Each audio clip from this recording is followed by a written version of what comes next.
You know, if someone walks up to your house in the middle of the night, shatters the front window, and just climbs inside to steal your TV. Right. It's incredibly obvious what just happened. Exactly. It's physical. It's loud. The police are called.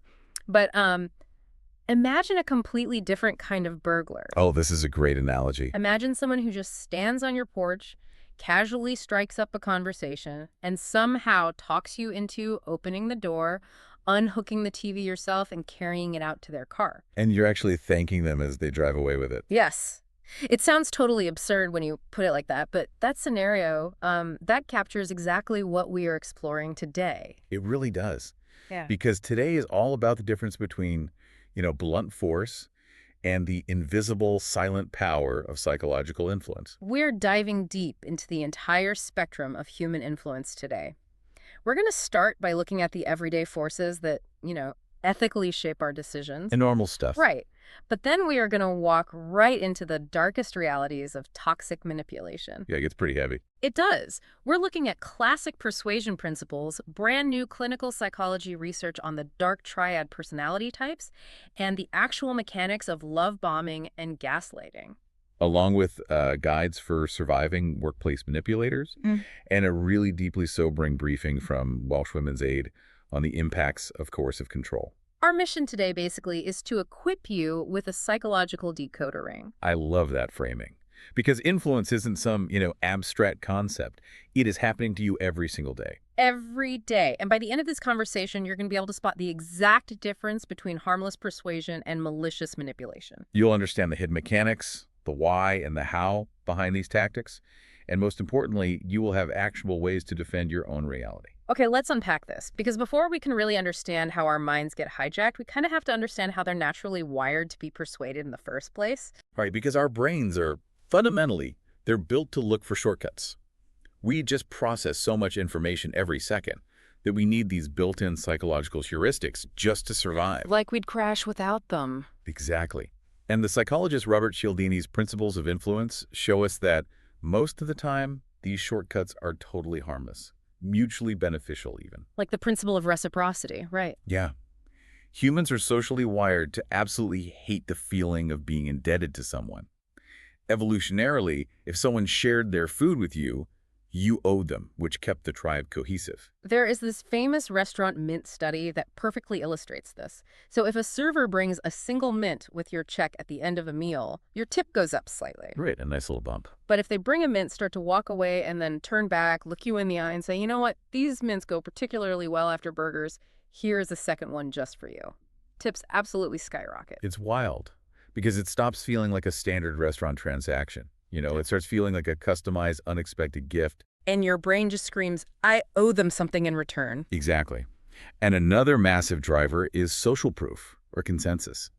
We constantly look to the people around us to figure out what is safe or what's valuable. It's why a clothing company, like ModCloth, lets their community vote on clothing styles. Right. The winning items get a public stamp of approval and sales immediately surge. But the numbers on social proof get really intense when you look at behavior, like teen smoking. Oh, this stat is staggering. It really is. A teenager is 14% more likely to smoke if they are generally deemed troubled. They're 26% more likely if their parents smoke, but if 2 of their friends smoke, they are 1,000% more likely to start. 1,000. And if 3 friends smoke, it jumps to 2,000%. 2,000%. That is just a staggering illustration of the sheer gravitational pull of the crowd. It's insane. It is. Because when you see 3 peers doing something, your brain's shortcut says, this is what our tribe does to belong. To not do it feels socially dangerous. Then you have the consistency principle, which honestly blew my mind. There is this Drive Smart campaign where researchers went to a neighborhood and asked people to just put a tiny, harmless postcard in their front window supporting safe driving. A super small ask. Right. A few weeks later, they came back and asked those same people to put a massive, incredibly ugly wooden sign on their front lawn for the same cause. And the results are crazy. The people who put up the little postcard first had a 400% higher acceptance rate for the ugly wooden box than people who were just asked out of the blue, 4 times higher. Because it comes down to cognitive dissonance.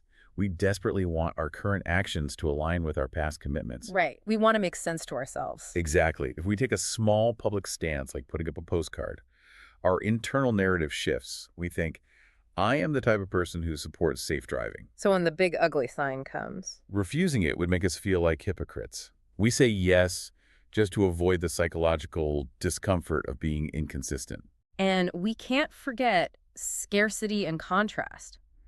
The craft beer, Pliny the Elder, creates incredible, obsessive demand simply by limiting supply. People literally follow the delivery trucks. Because of the scarcity, yeah. And the contrast principle is fascinating. If I ask you to help me lift a massive, heavy box of books, and then right after I ask you to lift a similarly sized box that is just full of pillows. The pillows feel incredibly light. Right. In business, if someone pitches a massively expensive project first, the second, slightly less expensive project suddenly looks completely reasonable just by contrast. It's a classic anchoring trick. But I have to push back here for a second, because if marketers are using our natural cognitive dissonance and our tribal instincts to sell us things, isn't this all just diet manipulation? Aren't they just hacking our brains? That's a really fair question. If we connect this to the bigger picture, the dividing line between persuasion and manipulation really comes down to intent and autonomy. Okay, intent and autonomy.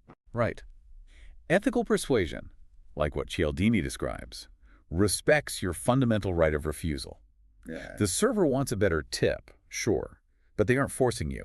It's pointing out a genuine alignment of interests for a win-win outcome. Win-win. Yeah. But manipulation actively exploits those cognitive vulnerabilities for a self-serving, entirely one-sided gain.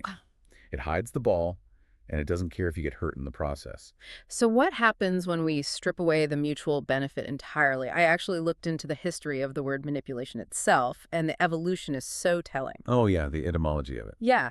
Back in 1730, it was actually a mining term. It meant digging or literally managing a handful of dirt. Wow. But by 1864, the definition had completely shifted to mean managing or influencing people for your own personal advantage. Treating people like dirt to be mined. Exactly. Treating people like resources. And when clinical psychology looks at the type of person who excels at treating people like resources to be mined, they point us to the dark triad. Right. The dark triad. This is a personality construct made up of 3 distinct traits: Machiavellianism, narcissism, and psychopathy. There's a brand new 2025 study from the International Journal of Indian Psychology that looked exactly at this. They took 105 volunteers with an average age of about 29.36, and the results were chillingly definitive. Very definitive. Individuals who score high in these dark triad traits don't just have the willingness to manipulate emotions, they possess a highly refined, self-perceived ability to do it. And the crucial finding in that study, the thing that explains how they can do this without guilt, is the correlation with a profound lack of empathy. But it's a specific kind of empathy, right? Yes, we have to be specific here. They lack effective empathy, meaning they do not physically feel or care about your pain. Okay. However, they have highly functioning cognitive empathy. They understand exactly what you are feeling. They just view your feelings as levers they can pull to get what they want. That is terrifying. Psychologist David Buss spent years studying this, and he found they generally rely on a menu of 6 specific tactics: charm, silent treatment, coercion, reason, regression, and debasement. And they usually use charm to initiate a behavior they want. Right, and then coercion or the silent treatment to punish you and stop a behavior they don't want. Yeah, but regression and debasement are where it gets deeply psychological. How so? Well, regression is when the manipulator suddenly acts childish, pouting, whining, or throwing a tantrum, forcing the victim to take on the exhausting role of the parent. Oh, wow. And debasement is almost the opposite of what you'd expect from an abuser, right? They lower themselves. They play the ultimate victim. Exactly. They say things like, I'm so stupid, I ruin everything, you're so much better at this, please just do it for me. It traps the victim through guilt. It really does. It makes me think of a computer network. Ethical persuasion is like a legitimate company sending you an email asking if you want to buy their software. You can say yes or no, but dark triad tactics are a highly targeted phishing scam. They are actively disguising themselves to bypass your firewall, steal your passwords, and hijack your operating system. That is a highly accurate way to look at it, because the defining element of dark triad manipulation is intentionality. It is a deliberate hijack. Deliberate, yeah. And it is incredibly important to draw a distinction here regarding other mental health conditions, specifically borderline personality disorder, or BPD. Right. The psychologist Marcia M. Linehan writes extensively about this distinction. She does. People with BPD might exhibit behaviors that look manipulative, like intense mood swings, desperate pleas for attention, or extreme reactions. But the intent is totally different. Exactly. Linehan argues these are almost always unthinking, desperate manifestations of intense internal pain and a fear of abandonment. They aren't sitting there coldly plotting to deceive you for personal gain. Right. The dark triad manipulator knows exactly what they are doing. So if a dark triad personality lacks effective empathy but has this, highly tuned ability to charm, how do they actually hook a victim? They don't start with abuse, do they? They absolutely do not start with abuse. This brings us to the intimate illusions they create, starting with love bombing. Yes, and the term love bombing actually originated in the 1970s. It was coined by the Unification Church, describing how they would recruit new members. Like a cult recruitment tactic? Exactly. They would intentionally flood people with feigned friendship, intense flattery, and constant affection to make them feel instantly, completely understood. Today, psychiatrist Dr. Dale Archer describes love bombing in relationships as a cycle with the acronym IDD: intense idealization, devaluation, and discard. It's a brutal cycle. It starts with this overwhelming flood of affection. These gifts, constant texting, telling you it's love at first sight within a week. That is the idealization phase. They are mirroring all your desires to create a massive, rapid dependency. But then the trap snaps shut. The moment the victim shows independence, sets a boundary, or shows interest in friends or hobbies outside the manipulator, that triggers the devaluation phase. It's pure emotional whiplash. The affection just completely vanishes, replaced by anger, silent treatments, or outright abuse. And the victim is just left reeling. You spend all your energy trying to get back to the person they were in the idealization phase, not realizing that person never actually existed. Which is devastating. But what really surprised me is that love bombing isn't strictly evil in every context. Oh, right, the Oliver James research. Yeah. Psychologist Oliver James actually advocates for a benign version of it for parents struggling with troubled kids. He suggests parents lavish intense one-on-one attention and completely spoil their child for a set period, like a dedicated weekend, to reset the child's emotional thermostat. It's the same intense affection, but the intent is healing and connection. Exactly. There is no devaluation phase. Right. The intent is entirely different. Yeah. Which leads us to perhaps the most insidious tactic of all, where the manipulator actively tries to dismantle your grip on reality itself. Gaslighting. Gaslighting. Robin Stern really popularized this psychological framework in her 2007 book, The Gaslight Effect. She calls the dynamic the gaslight tango. And I have to push back on something she says here, because she argues that it takes two people to produce the gaslight effect, and that the victim, the gaslightee, is actively participating. Right, that sounds controversial at first. I read that and immediately thought, wait, isn't that just textbook victim blaming? How did she justify saying the victim is participating? It's a really great question, and it's a vital distinction. Stern isn't blaming the victim for the abuse. Okay. When she says they actively participate, she means the manipulation only works because the victim fundamentally idealizes the abuser and desperately seeks their approval. Oh, I see. The victim's empathy and desire for connection are the handles the gaslighter grabs onto. The gaslighter has a fundamental, desperate need to be right, to preserve their own sense of self and their power. So if you disagree with them, You aren't just having a different opinion. To them, you are an existential threat to their reality. here's where it gets really interesting. Stern breaks gaslighters down into three types. Right, the three types. The glamour gaslighter, the intimidator, and the good guy gaslighter. The glamour gaslighter showers you with extravagant gifts to shut down your complaints. The intimidator uses yelling and hostility to make you back down. But the good guy, You would think the intimidator is the worst, but the good guy gaslighter is genuinely terrifying. they really are the hardest to spot because they appear totally nice, completely reasonable. They say things like, I'm just worried about your memory lately, or I love you, but you're acting a bit crazy right now. That's so manipulative. They mask their control with superficial sympathy. And they always end up getting their way while leaving you feeling utterly confused and apologizing for things you didn't even do. Yeah. The victim goes through three distinct stages, starting with disbelief. You think, did they really just say that? I know what I saw. But if you stay, you move into the defense stage. This is where you are constantly arguing, trying to prove your point, trying to get them to see your reality. Which is utterly exhausting. And finally, you hit depression. You are so worn down, your self-esteem is so shattered that you just surrender and accept their twisted version of reality. It is profound psychological exhaustion. But this dynamic, the good guy gaslighter, the subtle manipulation, it doesn't just happen in romantic relationships. What happens when these tactics scale up? Right, because sometimes the gaslighter sits in the cubicle right next to you. Exactly. Workplace manipulation is incredibly common.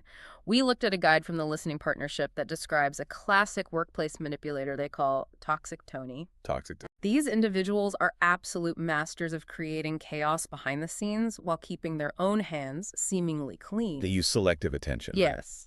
Ignoring you when you need help, but suddenly fawning over you when they need a favor. They use gossip as a primary weapon to pit coworkers against each other so no one teams up against them. And my favorite description from that guide, they have Teflon characteristics. Nothing sticks to them. If a project fails, they are experts at playing the victim and offloading their own responsibilities. The guide calls it putting their monkeys on your back. They will slowly hand off their tasks to you until you're doing their job. And if you complain, they gaslight you by saying, "We're a team. I thought you were a team player." Exactly. But if Toxic Tony is your coworker, you could eventually transfer departments or just quit. Right. You can leave. But what happens when the manipulator is your spouse? And they have successfully isolated you so thoroughly that quitting isn't an option. That brings us to the extreme end of the spectrum, where manipulation crosses from toxic behavior into a literal crime, coercive control. We have a deeply unsettling briefing from Welsh Women's Aid on this. They note that 85% of abuse survivors experience coercive control rather than just isolated physical assaults. 85%, that's massive. It is a systematic dismantling of a person's life, defined by 4 major tactics: violence, intimidation, isolation, and control. Based on the survivor testimonies in the briefing, the way I picture coercive control, it isn't a sudden explosion. It is a slow, deliberate shrinking of the room you live in. That's a very accurate way to visualize it. The abuser restricts your finances so you can't buy gas. They monitor your phone and read your emails. They dictate what you wear and who you can see. They are actively reducing your space for action. Closing the walls an inch by inch until you feel completely dependent on them just to survive. And for a very long time, the law only recognized physical bruises. But in a major legal milestone, the Serious Crime Act, 2015 in England and Wales, criminalized this exact behavior under Section 76. Recognizing that systematically destroying someone's autonomy is a crime. A crime that carries up to 5 years in prison. The mental health toll of having your reality shrunk down like that is catastrophic.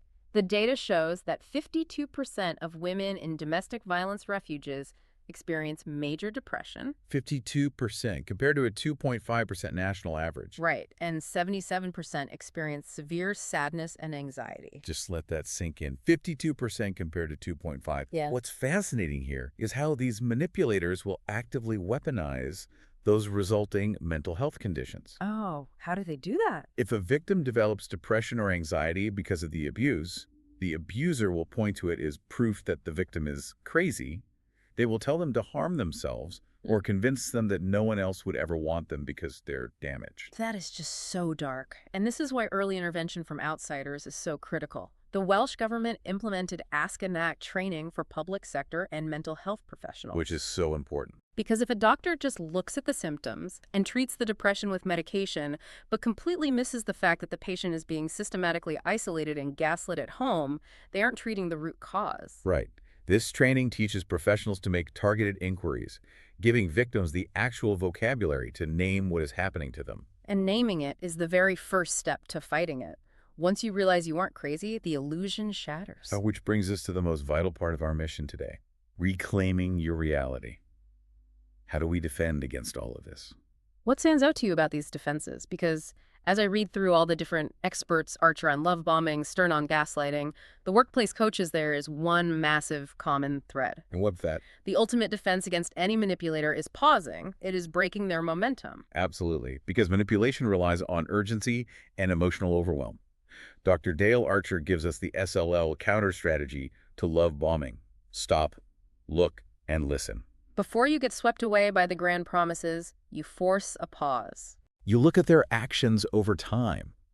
Do their daily behaviors actually match their grandiose words? And Robin Stern's advice for the gaslight tango is brilliant in its simplicity. Stop dancing. Right, just stop engaging. The gaslighter wants you to argue because arguing means you are still engaging with their twisted reality. Use silence instead. If they say something crazy just to get a rise out of you, don't defend yourself. Just look at them and say nothing. She also highly recommends writing down dialogues right after they happen. Because when the gaslighter comes back 3 days later and says, "I never said that, you're remembering it wrong," you have your own written anchor to reality. In the workplace, the defense is rigid boundary setting. Minimize your interactions with toxic Tony. Keep your distance. Never share personal or confidential information with a known manipulator because they will just store it as ammunition. And if they try to pull you into their web by gossiping about a coworker, look them directly in the eye and say, "I don't do gossip." Wow, that instantly cuts off their oxygen. Exactly. In interpersonal relationships, it comes down to using I statements to firmly own your feelings without debating them and practicing radical self-compassion. You have to shift your perspective and realize that a manipulator's overwhelming need to control you isn't a sign of their power. It is rooted in profound, fragile emotional weakness. They are utterly terrified of not being in control. If we synthesize all of this, the ultimate kryptonite to any manipulator, whether it's an internet scammer, a Machiavellian coworker, or an abusive partner, is a target who fundamentally trusts their own reality. And who is entirely willing to live with the manipulator's disapproval. Once you stop needing them to agree with you or like you, their power completely evaporates. We have covered incredible ground today. We started with the harmless, ethical mint on a restaurant receipt that subtly nudges us to tip more, waded through the clinical darkness of the dark triad mind, explored the whiplash of love bombing and gaslighting, And looked at the harrowing realities of coercive control and how we can defend against it. It really highlights just how porous our minds are to the influence of others and why vigilance is so necessary. So what does this all mean? Yeah, what's the big takeaway? It means influence is the water we are swimming in. It is happening all around you right now in every interaction. But recognizing the difference between someone who is seeking a mutual win and someone who is actively seeking to erode your autonomy, that is your ultimate superpower. And I want to leave you with one final thought to ponder as you go about your day. Okay. We have talked a lot about human beings using the idealized, devalue, discard cycle of love bombing. But consider the algorithms powering the social media apps on your phone right now. Oh, wow. Our own devices essentially love bombing us. They idealize us by quickly learning our preferences and serving up perfectly tailored, hyper-engaging content that makes us feel seen. And then, Only to eventually devalue our attention, feeding us outrage to keep us clicking, leaving us anxious, addicted, and increasingly isolated from the physical reality around us. that's terrifyingly accurate. It is exactly the same psychological mechanism, just fully automated by code. Something to think about the next time you find yourself mindlessly scrolling. Keep your psychological doors locked, and whatever you do, don't let anyone convince you to carry your own TV out to their car. Thanks for taking this deep dive with us.